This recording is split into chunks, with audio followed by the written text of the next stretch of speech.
Hi all. మా Kuala Lumpur ట్రిప్లో మేము సెకండ్ డే ఏం చేసామో చూపిస్తాను. ఇదేమో మేము ఉన్న రూమ్ అండి. ఎయిర్బిఎన్బి 2 BHK లాగా ఉంది. ఇది 25th ఫ్లోర్లో ఉన్నాము. ఈ బిల్డింగ్ 44 ఫ్లోర్స్ ఉందంట. సో ఇదంతా డౌన్ టౌన్ మధ్యలో ఉంది. ఇలా బిల్డింగ్స్ మధ్యలో మేము ఒక హోటల్లో ఉన్నామన్నమాట. ఇక్కడంతా టూరిస్ట్ స్పాట్ కాబట్టి అన్ని హోటల్స్ ఎయిర్బిఎన్బిలో బుక్ చేసుకోవచ్చు. దీంట్లో మా హస్బెండ్ అయితే ఈరోజు ప్లాన్ అంతా ఎక్స్ప్లెయిన్ చేస్తున్నారు కానీ క్లియర్గా రాలేదండి వాయిస్. సో అందుకని అది పెట్టలేదు. సో ఇప్పుడు మేము బాటు కేవ్స్కి అయితే వెళ్ళిపోతున్నాము. బాటు కేవ్స్ అంటే మనం అందరం చూస్తాం మూవీస్లో, పాటల్లో, అన్నిట్లో చూసింటాము. పెద్ద సుబ్రహ్మణ్య స్వామి విగ్రహం ఉంటుంది చూడండి. ఒక సిద్ధ్ శ్రీరామ్ సాంగ్లో కూడా ఆ వెనకాలంతా సుబ్రహ్మణ్య స్వామి విగ్రహం కనబడుతుంది. తమిళ్ సాంగ్ అనుకుంటాను అది. సో అది కదా అని చాలా ఎక్సైట్ అయిపోయినాను. ఇక్కడ కూడా మనలాగే బ్లూ కలర్ సైన్ బోర్డ్స్ ఉన్నాయి. సిగ్నల్స్ అన్నీ ఇక్కడ చాలా ఎక్కువ పాటిస్తారు. చాలా స్ట్రిక్ట్ రూల్స్ ఉన్నాయి. కొంచెం దూరం పోగానే సిటీ నుంచి అంటే డౌన్ టౌన్ నుంచి నార్మల్ బిల్డింగ్స్, నార్మల్ హౌసెస్ కూడా కనబడ్డాయి అన్నమాట.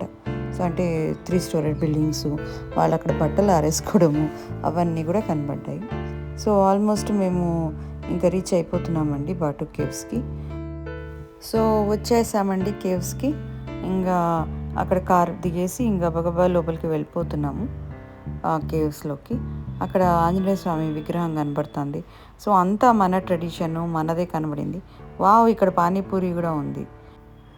మన ఇండియన్ థింగ్స్ని చూస్తే మాత్రం ఎక్కడ లేని ఉత్సాహం వస్తుంది మనకు కదా. ఇక్కడ వచ్చిన తర్వాత మాకు తెలిసింది ఏంటంటే ఇక్కడ లెఫ్ట్ సైడ్ ఏమో రామాయణ కేవ్స్ అని ఉంటాయండి. తర్వాత కొంచెం దూరంలో రైట్ సైడ్ బాటు కేవ్స్ అనేవి ఉంటాయి. సో ఫస్ట్ మేము ఇక్కడ బాటు కేవ్స్కి అయితే వచ్చేసినామండి.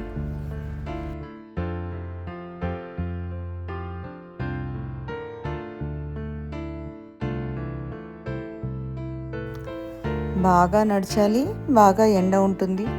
సో నడుచుకుంటూ కొంచెం అంటే ఎంత కాదనుకున్నా కార్ పార్కింగ్స్ అన్నీ ఒక చోటనే ఉంటాయి, పికప్ పాయింట్స్, డ్రాప్ పాయింట్స్. అంతవరకు అయితే ఖచ్చితంగా నడచాల్సిందే. సో ఇక్కడ టెంపుల్ ఉంది, గణపతి టెంపుల్ ఉందన్నమాట ఇక్కడ లోపల. తర్వాత ఎగ్జైట్ అయిపోయి బాటు కేవ్స్ సుబ్రహ్మణ్య స్వామి అన్నానో లేదు, బట్ ఆ సుబ్రహ్మణ్య స్వామి విగ్రహం అంతా ఫుల్ కవర్ అయిపోయి ఉంది. ఎందుకంటే మన తమిళ్ ఫెస్టివల్ వస్తుందంటండి, తైపూసం అని. ఆ తైపూసం ఫెస్టివల్ జనవరిలో ఉంటుంది మోస్ట్లీ. సో ఆ ఫెస్టివల్ కోసము దేవుణ్ణి ఎంత నీట్గా రెడీ చేస్తున్నారంటండి. సో ఆ విగ్రహం చూడలేదు, కొంచెం డిసప్పాయింట్ అయితే అయినామండి. ఆ మెట్లన్నీ ఎక్కి పైకి వస్తాయండి. మంచి సుబ్రహ్మణ్య స్వామి టెంపుల్. అసలు ఆ కేవ్స్లో అలా వాటర్ పడుతూ ఉంటే పైన అసలు ఎంత అద్భుతంగా ఉందంటే అంత అద్భుతంగా ఉంది. అంటే అది చెప్పలేము, like you have to experience it. చుట్టూ కొండలు, మధ్యలో ఇలా నీళ్లు పడుతూనే ఉంటాయి పైనుంచి. అండ్ సుబ్రహ్మణ్య స్వామి విగ్రహం అనమాట. ఆ కేవ్స్ కూడా ఎంత బాగున్నాయో. ఇంకా ఉంది, చాలా లోపలికి ఉందన్నమాట. నేను చూపిస్తాను మీకు లోపలికి వెళ్ళే కొద్దీ.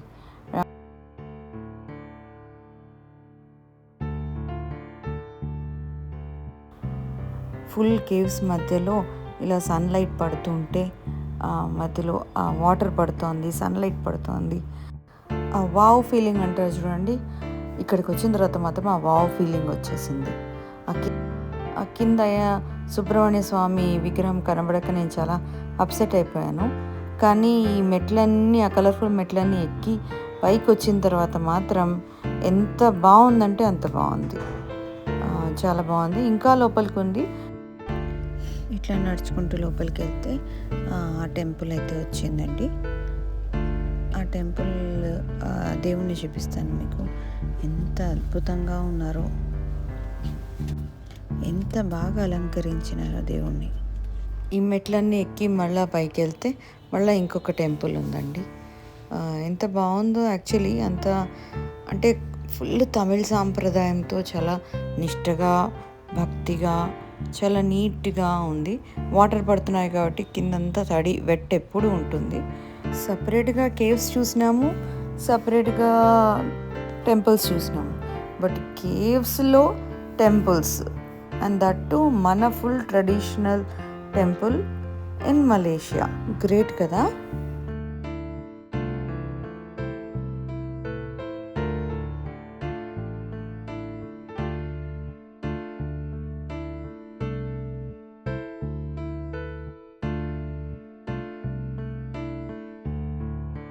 సో అన్ని మెట్లెక్కి అంత తిరిగేసరికి చాలా టైర్డ్ అయిపోయినామండి. అండ్ అది కాకుండా ఆల్మోస్ట్ లంచ్ టైం అయిపోయింది. అందుకని కిందికి వచ్చి జస్ట్ ఆపోజిట్లోనే మనకు ఇండియన్ రెస్టారెంట్ ఉంది. ఇక్కడ నుంచి వ్యూ చూస్తే ఆ మెట్లు ఉన్నాయి, ఆ కేవ్స్కి వెళ్ళే మెట్లు. ఆ మెట్లకు ఆపోజిట్లోనే ఉందండి ఇది హోటల్. సో ఇది అయిపోయిన తర్వాత మేము అక్కడ మీల్స్ ఆర్డర్ ఇచ్చుకున్నాము, తిన్నాము. తిని ఇంకా నెక్స్ట్ చైనీస్ టెంపుల్కి వెళ్ళిపోయినాము. థెన్ హౌ టెంపుల్కి అయితే వచ్చేసామండి. అది famous Chinese temple in Kuala Lumpur. So మన టెంపుల్ అయిపోయింది, ఇంకా చైనీస్ టెంపుల్కి వచ్చేసాను. సో చాలా బాగుందండి, చాలా కలర్ఫుల్గా ఉంది. మన మూవీస్లో చూసినట్టు చైనీస్ టెంపుల్స్ ఎట్లా ఉంటాయో అలానే ఉంది. భలే కలర్ఫుల్గా ఉంది. మన అందరి కల్చర్ ఒకటే ఆల్మోస్ట్ అనేదానికి ఒక పాయింట్ ఇక్కడ నాకు అనిపించింది. వీళ్ళు కూడా ఊదికడ్డీలు దేవుడికి పెడతారు, ఇన్స్టెంట్ స్టిక్స్. అండ్ అది కాకుండా దీపారాధన కూడా ఉందన్నమాట. వీళ్ళు ఇలా గ్లాసుల్లో దీపాలు పెడతారు. గాజు గ్లాసులు ఉంటాయి కదా, గాజు గ్లాస్ లాంటి దాంట్లో నూనె, వాళ్ళది నూనె ఒత్తిలాగా ఉంటుంది, క్యాండిల్ లాగా ఉంటుంది బేసికలీ. దాంట్లో దీపాలు పెట్టారండి, చూపిస్తాను మీకు ఈ వీడియోలో. ఇక్కడ ఒక బిలీవ్ సిస్టమ్ భలే నచ్చిందండి నాకు. ఇక్కడ ఇలా స్టిక్స్ అన్నీ ఒకటి పెట్టారనమాట. అన్ని స్టిక్స్ ఇలా పట్టుకొని పైకి ఎత్తి కిందికి విసిరేయాలి. విసిరేస్తే ఉన్న స్టిక్స్ అన్నిట్లో ఒక్క స్టిక్ మాత్రం ఇలా కొంచెం పైకి నిలబడుతుంది, ఉన్న అన్నిటికంటే కొంచెం ఎత్తుగా సపరేట్గా నిలబడుతుంది అనమాట, లేచి ఉంటుంది. ఆ స్టిక్ నంబరు మన ఇక్కడ కింద క్యాబిన్స్ ఉన్నాయి, రౌండ్ క్యాబిన్స్, పింక్ క్యాబిన్స్. దాంట్లో ఆ నంబర్ ఉంటుంది. ఆ నంబర్లోంచి మనం ఓపెన్ చేస్తే ఆ క్యాబిన్ నంబరు చిట్స్ ఉంటాయి అన్నమాట. ఆ చిట్స్ దాంట్లో మనకు ఒక మెసేజ్ ఉంటుంది. సో చాలా అంటే అది ఒక చాలా రిలేటివ్గా అనిపించింది. సో భలే థ్రిల్లింగ్గా అనిపించింది. బేసికలీ దేవుళ్ళు పాపం, వాళ్ళకు దేవుళ్ళు ఉన్నారు, వాళ్ళు మొక్కుంటారు, మనము మొక్కుంటాం. వాళ్ళ విధానం కొంచెం వేరే, మన విధానం వేరే, అంతే. నేను కూడా అది ట్రై చేశాను. నాకు కూడా వచ్చిన చిట్టు మాత్రం I felt as it is completely relevant to me. చాలా కలర్ఫుల్గా ఉందండి టెంపుల్ లోపల నుంచి మీరు చూడొచ్చు. మంచి